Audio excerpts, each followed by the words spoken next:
Hello and welcome to my channel learning time. मैं doctor Suruchi Tiwari आज आप लोगों के साथ प्राइमेट कैरेक्टरिस्टिक्स डिस्कस करूंगी। ये टॉपिक कवर करता है यूनिट 1.5 ऑफ यूपीएससी सिलेबस। सबसे पहले ये समझना जरूरी है कि what are primates. Before moving further on this unit we must and definitely know with a very clear concept that what exactly do we mean by primates. Primates include all the human and non-human primates. It is an advanced order and it includes the variation in this order is extensive. It includes very small animals of the size of the mouse and it includes the giant animals like gorillas and chimpanzees. So we can say that primates are a diverse order of mammals, several distinct characteristics that set them apart from other animals. Now they do have certain characteristics which are very different from other orders and other animals. These characteristics have allowed them to adapt to various environments and exhibit very complex behaviors. The order primate includes very small animals which are of the size of the mouse and they are nocturnal.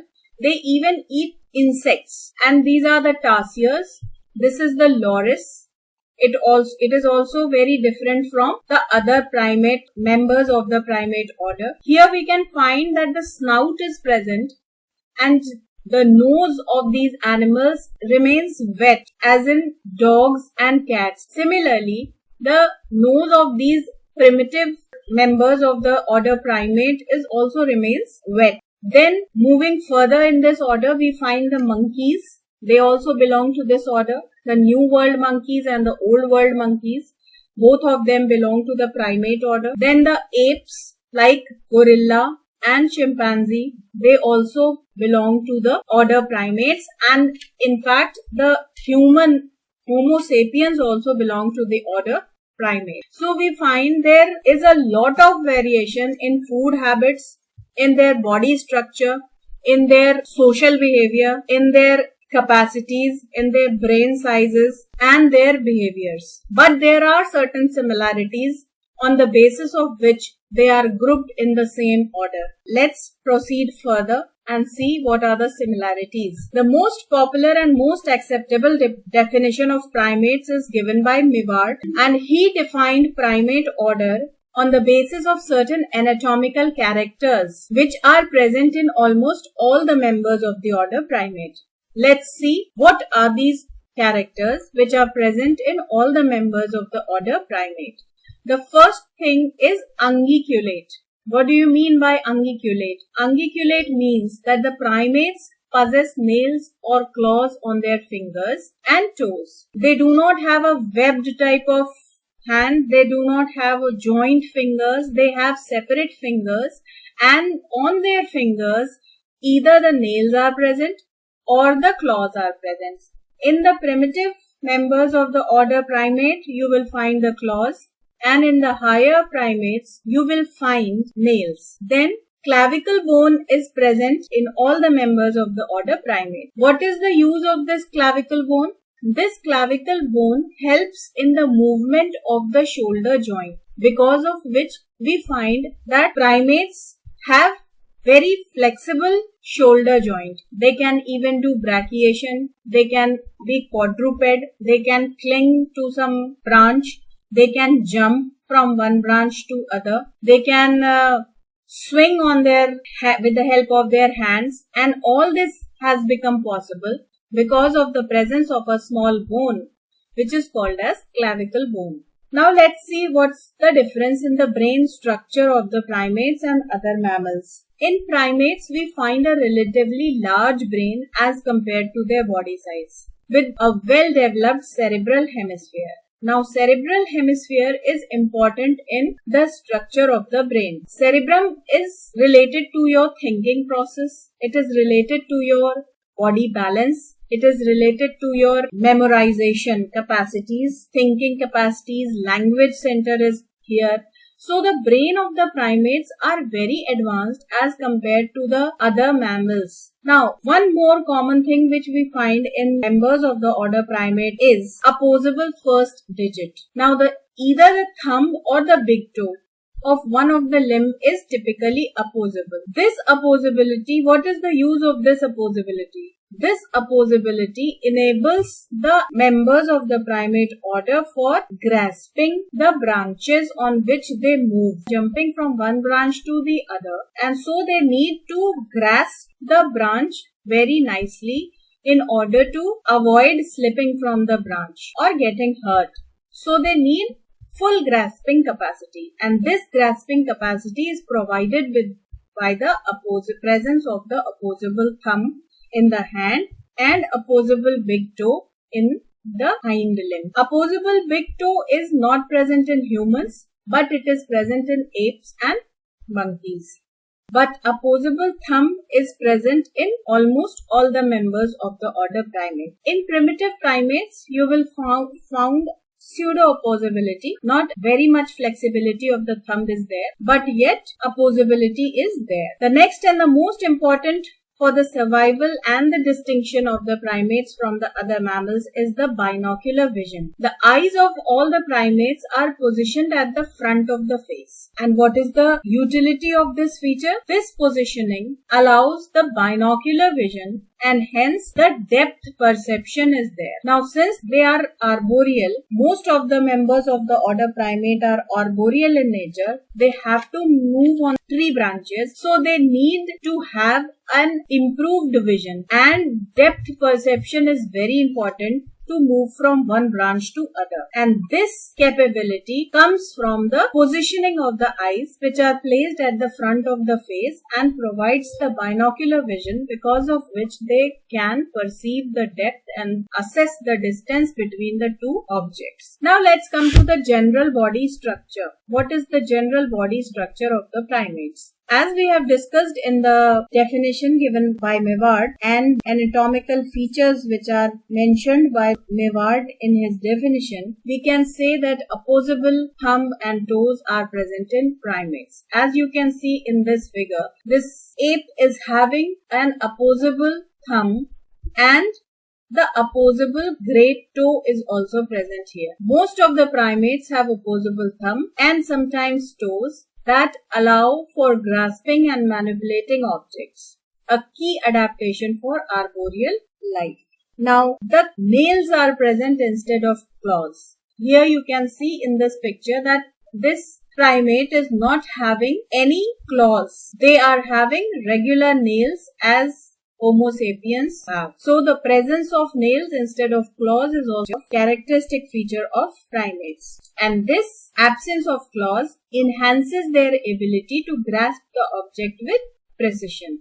This presence of the nails gives us the precision grip. The precision grip present in Homo sapiens is possible only because of absence of claws. Then the next feature is the presence of flexible limb. The primates have a wide range of motion in their limbs, particularly in the shoulder and hip joints, which aids in climbing and brachiation. Now, what is brachiation? Brachiation, the best example of the brachiator is the gibbon. Brachiation means arm swinging. That is, when the monkeys move, when they move with the help of their four hands by holding the branch and then moving forward and holding the branch with the other hand. This type of locomotion is called as brachiation. In the further slides, I will show you the picture of brachiation, then you will be able to understand it better. Now let us talk about the vision, which we have already discussed. Binocular and stereoscopic vision. The primates have forward-facing eyes. As you can see here, the eyes are very nicely placed just in the front of the face, which provides overlapping fields of view for depth perception. That means the left eye is related to the right side of the brain and right eye is related to the left side of the brain, and so the image formed gives a specific perception of the depth of the object and also helps in judging the distance.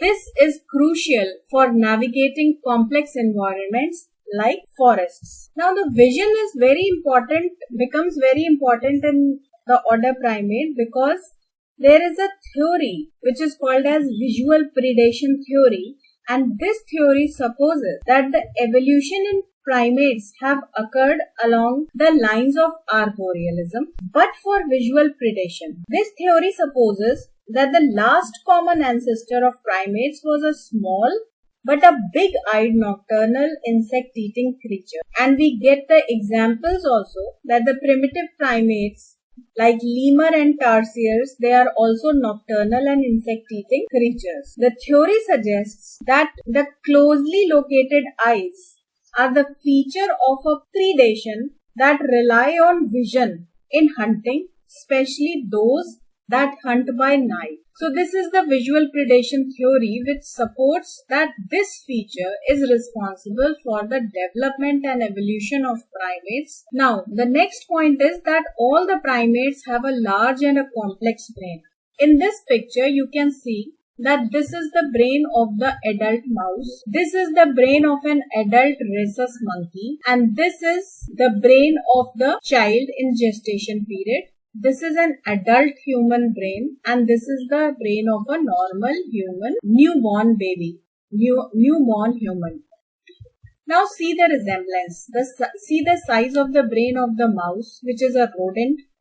You can find a very small brain. But in rhesus monkey, the shape, the cerebral structure, the cerebellum part resembles the part of the adult human brain up to certain extent. Though the cerebellum is more developed in humans, but in rhesus monkey also we find that the cerebellum portion is quite developed, which is responsible for the cognitive functions, and it leads to the link that we, the humans, have evolved from the monkeys and apes, and gradually it converted into humans. Now, advanced cognitive abilities. This brain development is associated with the problem solving, learning, memory and complex social behaviors. So, the cerebellum part is very important as the problem solving capacity, learning capacity, the memory and the complex social behaviors all are responsible, all the cognitive abilities developed due to the presence of this cerebrum part in the human brain, which is this advanced feature is shared by other primates also. Now come to the dentition and the diet. The primates have a diverse range of tooth types, the incisors, the canine, premolar and molar. They have 4 types of teeth. The front 2 teeth are the incisors, then you find the canine, then you find premolar and then you find molar. These are the 4 types of teeth which are present in humans also. And it is suited to their varied diets which can include fruit, leaves, insects and meat. Now, in other videos I have told about diastema. In this picture you can see that though humans do not have diastema, but non-human primates have a diastema is present. Now what is diastema? As you see in this picture, you find the canine is very large, and this large enlarged canine needs to be adjusted in this jaw. And for the adjustment of this canine, you find a space over here, and when this ape will close its mouth, this long canine will get adjusted in this hollow space, and this canine will be adjusted in the lower jaw. So this presence of this space in the jaws to adjust the enlarged canine is called as diastema. Diastema is present in all the primates except for human beings. In most of the primates, in primitive primates you will not find diastema, but in monkeys and apes you will find the presence of diastema. The structure of the primate teeth and jaws reflect their dietary preference, such as strong molars for grinding leaves or sharp canines for processing meat. So they are omnivores. They can even eat meat. They can even eat vegetarian diet. And the presence of strong molars, presence of strong mandible, and the strong muscles suggest that they eat rough food and they chew it properly with the help of their molars. The dental formula you get is 2:1:3:3. That means there are 2 incisors, 1 canine, 3 premolars and 3 molars. Molars have 4 cusps and premolars are bicuspid. Now come to locomotion. Most of the primates are arboreal in nature. Many primates are adapted for life in trees using various forms of locomotion such as climbing, swinging and leaping. Now what is climbing? You can see here that this monkey with the help of the hands, hind limbs, forelimbs and the tail is moving from one branch to other by climbing. धीरे धीरे climb कर रहा है. And swinging, what do you mean by swinging? This is swinging. This is a gibbon. This is moving only with the help of the hands. One hand it is holding the branch. He will swing his body on this hand and again by leaving this branch he will hold the other branch with the help of this hand, and likewise he will move forward. This type of movement is called as brachiation. Leaping means jumping from one branch to the other. Now there are terrestrial adaptations also which are present in some primates like baboons and humans. They are adapted to ground life, that is terrestrial in nature, and exhibit walking on all 4 legs, that is quadrupedalism. What do we call? We call quadrupedalism. When we use all the 4 limbs, we call the type of walk as quadrupedalism, and when we walk on 2 legs, we call it bipedalism. But in quadrupedalism also, you will find that knuckle walking is there. You can see here the chimpanzee is folding his fingers and walking on his knuckles. He is supporting his body on his knuckles and he is walking on the 2 legs. So quadrupedalism, knuckle walking and bipedalism is present in the apes. Now as you all know that human beings are the social beings. We cannot live alone. We need a social system to sustain ourselves and we are the members of order Primate. Likewise, the other members of the order Primate also have social structure and they also need a society to live in. They have complex social systems. Primates are known for their intricate social structures which can range from solitary living to complex multi-member groups. Now, with defined hierarchies and roles. So, all these primates live in groups and in these groups, they do have defined positions. Like hierarchical social hierarchy is present in all the primate groups. And their roles are also defined, that who will be responsible for which type of work. The children will be taken care of by the females. The males have some separate jobs to do. The oldest one is the head of the group and accordingly the members will follow the oldest member of the group. So we find that the hierarchy, social hierarchy is present in all the primate groups. They use wide variety of vocalizations, facial expressions and gestures for communication within their group.